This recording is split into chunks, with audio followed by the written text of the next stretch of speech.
Hey everyone, Israel is currently in a war against the terror organization Hamas, and we know how hard it can be to keep up with all the news. So if you haven't had the time to stay on top of the latest developments out of Israel, we're here for you. I'm Ladar Gavelazi, and this is ILTV's Weekly Review. A shocking start to the day in Israel after a Houthi ballistic missile made a direct impact at Ben Gurion International Airport. The IDF says the air's defense system failed to intercept the missile for the first time since the start of the war. The direct hit was all caught on camera and left several people injured. ILTV's Shosh Bedrosian is at Ben Gurion with all the details now. Shosh, what more can you tell us? Lidar, was a shocking morning for Israelis as they were on their way to work, but it was pure chaos here at Ben Gurion Airport as these sirens were still going off as this ballistic missile made a direct hit. Now, it hit a grove nearby a road that is within the perimeters of Ben Gurion Airport. Take a look at your screen right now. This is the direct moment the Houthi ballistic missile hit nearby. Whoa! Whoa! Whoa! Whoa, it's a boom! You can hear and see the explosion inside of this grove as the Houthi ballistic missile made a direct impact. It's the first time since the war started the IDF failed to intercept a Houthi missile attack, despite the military's new technology that is alerting civilians with a warning a few minutes before sirens even go off. The IDF said that attempts were made to intercept the projectile and the results are being reviewed. Magen David Adom says 6 people were physically injured because of the strike, including a man in his 50s with injuries to his limbs and 2 women who were hit by shockwaves. Another man was injured after he was hit by an object that flew from the impact site. Another 2 women were injured from running to the shelter. It was chaos at Ben Gurion Airport when the missile hit. People were running from check-in and drop-off, and there was even light damage to part of a terminal. Ben Gurion closed its airspace for about an hour after the attack happened, delaying flights and trains that were entering and departing to and from the airport. Some airlines even canceled their flights into Israel, including Air India, Air Europa, Australian Airlines, and Brussels Airlines. A senior official from the terror group and Iranian-backed proxy, the Houthis, say they demonstrated their ability to strike sensitive targets in Israel. Defense Minister Israel Katz issued a statement after the attack, saying, quote, "Whoever harms us, we will strike them sevenfold." Lidar, since Friday, the Houthis have launched 4 ballistic missiles and 2 drones at Israel. No damages or injuries were reported. Lidar? Thank you, Shosh. The Houthis, a serious threat. Massive strikes happened in critical locations in Yemen overnight, marking the first time in months Israel struck the Houthi hotbed after their ballistic missile hit Ben Gurion Airport on Sunday. Simultaneously, the IDF targeted former Assad regime military infrastructure in Syria in order to protect the Druze communities in Syria and eliminate potential threats to Israel's security. Meanwhile, in Lebanon, the IDF targeted 3 Hezbollah sites, including a strategic weapons manufacturing and storage site in the Bekaa Valley. This afternoon, the IDF also issued an unprecedented evacuation order for Sana's international airport before conducting heavy airstrikes in Sana'a, Yemen, along with the United States. According to Houthi media, the Israeli airstrikes completely destroyed the Sana'a International Airport terminal, as well as all civilian aircraft and service facilities at the airport. Additionally, 2 power plants in Sana'a were destroyed, along with a concrete factory in the north of the city. ILTV's Shosh Bedrosian recaps last night's developments. Fires were seen in this video roaring overnight in the Houthi-held port city of Hodeidah in Yemen after the IDF says they carried out airstrikes in response to a ballistic missile strike that hit Ben Gurion Airport and left several people injured. 20 Israeli fighter jets targeted the Hodeidah port in Yemen, with the military saying the jets dropped 50 munitions on Houthi targets, including infrastructure and a concrete factory. The IDF says the Iranian-backed Houthis used the port to transfer Iranian weapons, equipment for military needs, and other terror purposes. Meanwhile, Israel says the concrete factory they targeted in Bajil, Yemen, was used for building tunnels and military infrastructure. Since fighting renewed in the Gaza Strip, the terror organization began attacking Israel again by launching ballistic missiles and drones more than a dozen times at the Jewish state. The only ballistic missile the IDF failed to intercept was on Sunday, which struck a grove near a street within the perimeter of Ben Gurion Airport, leaving a massive crater in the ground and causing several injuries. Israeli officials vowed severe consequences to the terror group on Sunday. It's the first time in months the IDF has responded with force because the United States continues to launch a major aerial campaign against a terror group. Emily, overnight the IDF says they also struck targets in Lebanon, in Syria, and in Gaza in different operations. We open with news of the ceasefire between the United States and the Houthi rebels that reportedly came as a surprise to officials in Israel. U.S. President Trump announced the Omani-mediated deal in the White House, where he also made a claim about the number of Israeli hostages who remain alive in Gaza. ILTV's Steve Leibovitz reports.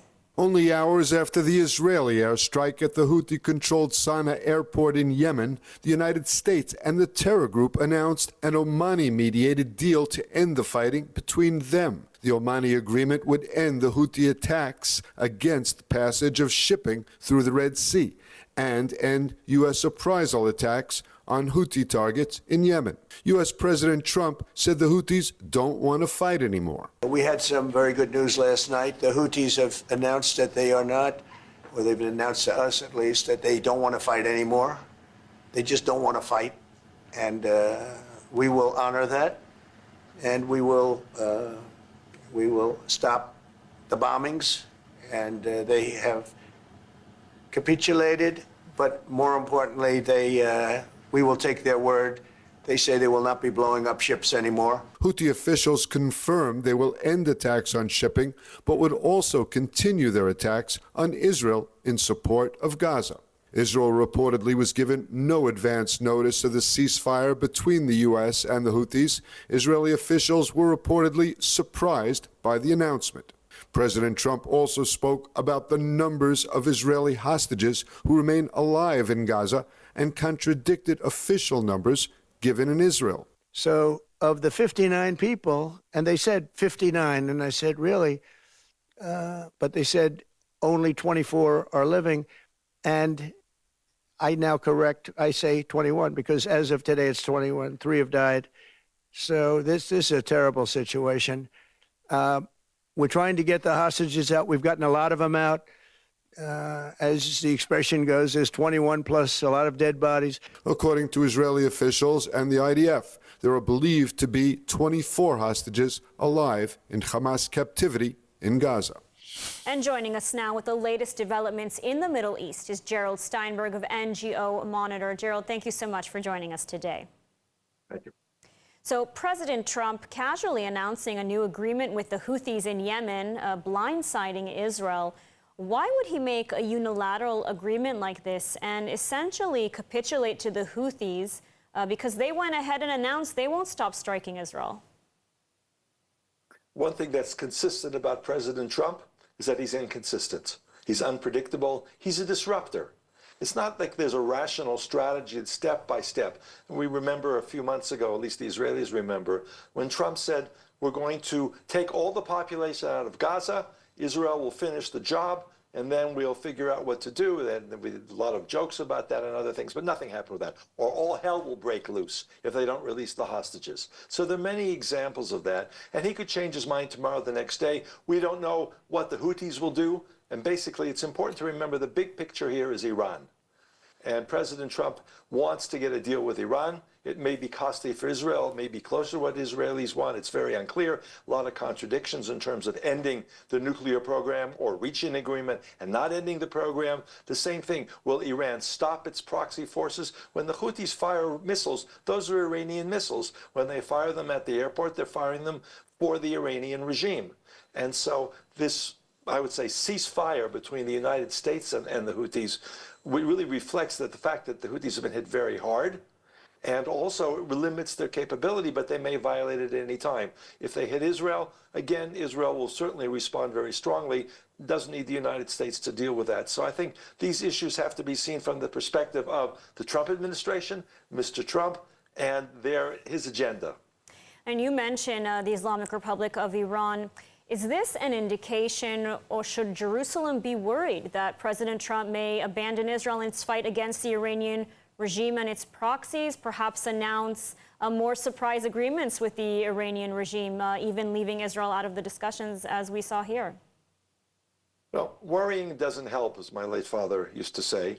Question is, what are the strategic options? And those are the terms that we have to look at this in. Israel has independent capabilities. Iran is very much weakened. If they want to reach and do reach an agreement with the United States that Israel cannot live with, Israel will have to act unilaterally against the nuclear capabilities. It would be more difficult without the United States backing, but we'll have to see where these things go. I think it's very important for the Israeli decision makers, not just the prime minister, the defense minister, all the military heads, all the security chiefs, need to think about different strategies, and I'm sure they're doing that. What are the options? What are the possibilities so that Israel's ready to act? It will be much harder if there's a bad deal with Iran, but it won't be the first time we've been there. We'll have to see how this develops. Now, President Trump is set to arrive in the Middle East next week. He's also hinted at another big announcement. He's skipping Israel, though. I mean, what's your analysis of this? I think in general for Israelis not to see the President of the United States on a trip to the Middle East, the first one since his second term began, not stopping in Israel, that's something that Israelis are not comfortable with. He's going to the Saudis. That's important. Those are allies. He wants to sell weapons. He wants to create a momentum. He also wants an agreement, a peace agreement between Saudi Arabia and Israel.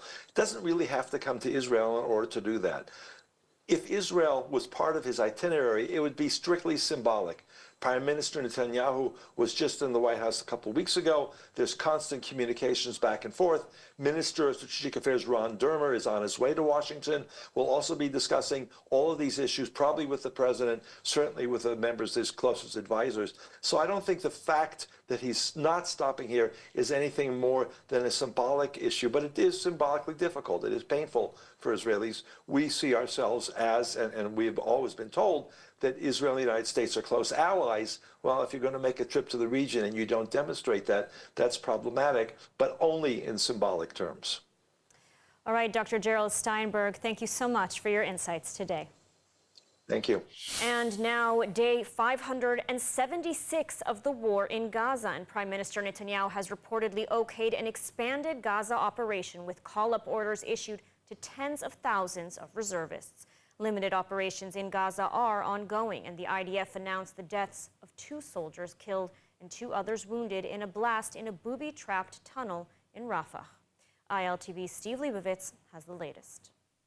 The IDF issued a major call-up of tens of thousands of reservists to prepare for an expanded ground operation in Gaza. According to reports, Prime Minister Netanyahu is waiting to launch the campaign until after President Trump's upcoming Middle East trip. The call-up of reservists for a significant expansion of the ongoing military operation in Gaza comes amid continuing efforts to reach a new mediated ceasefire deal with Hamas. Netanyahu held security consultations and reviewed war plans. The cabinet is today expected to approve the military plans authorized by the prime minister. Fighting has been ongoing since the breakdown of the ceasefire in mid-March. Over the weekend, Israeli airstrikes reportedly killed some 42 people, with strikes on Hamas strongholds in numerous locations, including Gaza City, Berej, and Beit Lahia. This as Hamas released yet another propaganda video, this time of wounded hostage Maxim Herkin. Meanwhile, as the Israeli aid ban in Gaza reaches its 2-month mark, the IDF is gearing up to oversee the resumption of aid delivery under strict supervision. This amid dire warnings from aid groups of humanitarian conditions in the Gaza Strip. Palestinian Authority President Mahmoud Abbas condemned the blockade while calling out what he called Hamas-affiliated gangs for looting Gaza warehouses. Amid the ongoing warfare, the IDF announced the deaths of 2 soldiers killed and 2 others wounded in a blast in a booby-trapped tunnel in Rafah. The fallen were identified as 23-year-old Captain Noam Ravid from Sharei Tikva and Staff Sergeant Yali Siror, 20, from Omer. Prime Minister Netanyahu and the Israeli cabinet have given approval to the IDF's plan to expand its military operation in Gaza, pending results of the Middle East trip of U.S. President Trump at the end of next week. Details of the plan have emerged, and the results could be far-reaching. ILTV's Steve Leibovitz has the latest. Prime Minister Netanyahu said the decision to escalate military operations followed the recommendation of IDF Chief Zamir. IDF Chief Zamir presented the plan to the cabinet and reportedly warned ministers that the operation could endanger the hostages held there. Officials said the plan would see the IDF take control of territory in Gaza after moving the civilian population toward the south, attack Hamas, and prevent it from taking control of humanitarian aid. The plan is gradual, with focus on a certain unspecified area of Gaza before expanding to other places. The fighting would be expected to last for months. Prime Minister Netanyahu said that the operation would be intensive. והחלטנו על פעולה עצימה בעזה. זו הייתה המלצת הרמטכ"ל, ללכת, כפי שהוא אמר, להכרעה של החמאס, ובדרך הוא חושב שזה יסייע לנו גם לחלץ את החטופים, ואני מסכים איתו, אנחנו לא מרפים מהמאמץ הזה ולא נוותר על אף אחד. תהיה הנאה של האוכלוסייה כדי להגן עליה. דבר אחד יהיה ברור, לא ייכנסו ויצאו, נגייס מילואים כדי שיבואו יתפסו שטח, אנחנו יוצאים מהשטח, רק אנחנו עושים פשיטות ממה שנשאר, אנחנו לא שם, זו לא הכוונה. אוקיי. הכוונה הפוכה. Finance Minister Smotrich said the army would conquer Gaza and hold captured territories. אנחנו הולכים לכבוש את רצועת עזה, סוף סוף, מפסיקים לפחד מהמילה כיבוש. אנחנו כובשים את רצועת עזה, מטהרים אותה, שולטים בכל השטחים שאנחנו נכנסים אליה. סוף סוף, אחרי שנה וחצי שאני צועק את זה בכתב בעל פה מעל כל בנה, משתלטים על הסיוע המוניטרי כדי שהוא לא יהפוך לאספקה לוגיסטית שמגיעה לחמאס. אנחנו מפרידים בין חמאס לאוכלוסייה ולסיוע המוניטרי. מחסלים אותו, מכריעים אותו, מכניעים אותו ומשיבים את החטופים. זו הדרך היחידה. And not just in Gaza, increased escalation in Syria over the weekend after the IDF carried out airstrikes within the country as violent clashes led to dozens of Syrian Druze killed. ILTV's Shosh Bedrosian has more details. The IDF says fighter jets carried out a wave of strikes in Syria over the weekend, just within a few hours after Israel struck a target near the presidential palace in Damascus. The escalation is a result of what Israel says is their unwavering support for the Syrian Druze who were harmed in deadly clashes with pro-government groups outside of Damascus. Some believe the recent historic trip Syrian Druze religious leaders made into the Golan Heights put their community at risk in Syria and wish Netanyahu and the military had a plan to defend them ahead of these attacks. The IDF says the strikes targeted a military strike, anti-aircraft artillery, and surface-to-air missile infrastructure. Israel even deployed troops to southern Syria on Saturday to, quote, prevent hostile forces from entering the area and Druze villages. The military action by the IDF came after the violent clashes against the ethnic minority of the Druze community. Disturbing videos and reports circulated online that showed groups defacing the minority's infrastructure, forced removal of religious facial hair, and even a convoy of dozens of Druze dead in an ambush that took place last week. Israel even airlifted more than 15 Syrian Druze to Ziv Hospital in Sfat for medical treatment after they were apparently wounded in the clashes. Israel's efforts and defense for the Syrian Druze comes after hundreds of Israeli Druze took to the streets last week, demanding for the government to take action in supporting their family in Syria. The Druze in Israel and Syria share the same culture and ethics. Although they are separated by a border, many of them are also distant relatives. Well, as the IDF continues an offensive blitz against terror groups across the region, one place Israel spent months striking in the aftermath of the fall of the dictator Bashar al-Assad is Syria. Despite the new regime led by HTS under al-Jolani, already there have been massacres against ethnic and religious minorities in Syria as the nation faces more instability. Joining us to discuss these current events in Syria is Lebanese Syrian activist Rowan Osman. Rowan, thank you so much for joining us today. It's a pleasure to have you on. Now, we've seen the IDF carry out these massive strikes in Syria, targeting any and pretty much all weapons or threats to the safety of Israel. But do al-Jolani and the affiliated jihadist groups have their sights set on Israel next? Thanks, Emily. It's nice to see you. Unfortunately, the situation in Syria is extremely concerning. I have family in Damascus, and I was really happy to see Bashar al-Assad finally overthrown because he is a monster. I wanted to believe at the beginning that whatever the rebels were up to was coordinated with the Israelis, or at least that they were aware that they have to be taking care of their own people because the world let the Syrian people down. Nobody's coming for your rescue. And now we are surprised to see what started with the Kurds at the beginning in the north continued in Hama Homs against Sunnis and Christians. On the Syrian coast, we've seen something similar to October 7th happening to the Alawites. And now recently, what the Druze are facing in the south is unbelievable. I commend the courage of those who openly asked Israel for help. And I commend even more the Israelis for responding positively, for even treating some of the wounded.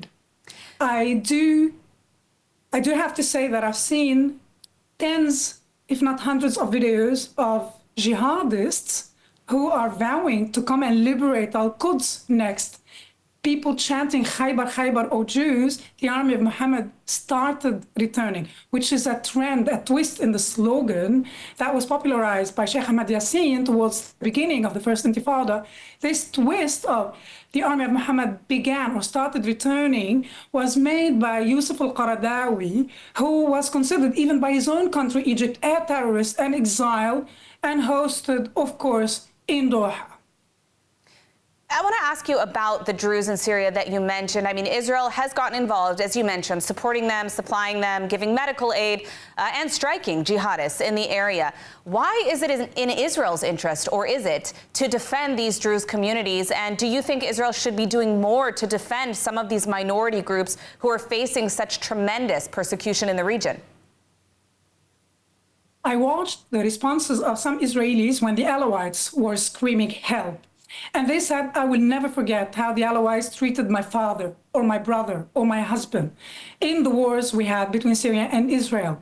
But when it comes to the Druze, this tie, this bond between the Druze communities and the Jews started prior to Israel existing. The Druze were wise enough to understand that the Zionist organizations are coordinating and they would never kill one another. They observed the problems the Arabs were going through internally in the British Mandate of Palestine, and they bet on the right horse. Today, you have many officers, you have many Druze families in Israel who are sending their children to Gaza and to Lebanon to fight. They are loyal to this country, they're proud of their Israeli identity, and they have a religious obligation towards their Druze brethren wherever they are in the region. So it is the minimum expected that Israel will respond and they will go and save their brothers. Surprisingly, Emily, what is extremely disappointing is Jean Blat, who is one of the biggest Druze leaders in Lebanon. He is condemning the Israeli intervention. A lot of crazy so-called experts in the Arab world, in the Arab media, are blaming Israel for what's happening to the Druze because they are intervening and meddling in what's happening. Dismissing all the concerns of the minorities, which is something undeniable. We already have at least hundreds of documented videos of what the jihadists are committing against the Druze and the Christians and the secular Muslims, etc. Well, let's hope that the international community does step up beyond just the state of Israel and what they've done so far to protect the Druze. Unfortunately, we are out of time, but I want to thank you, Erwan, for joining us today and shedding some important insight on what's going on inside of Syria. We'll be sure to have you on again. Thank you. Thank you. For more of the latest updates from Israel, make sure to subscribe to our newsletter at ILTV.tv or download the ILTV Plus app. That's it for ILTV's weekly review. Stay safe and see you next week.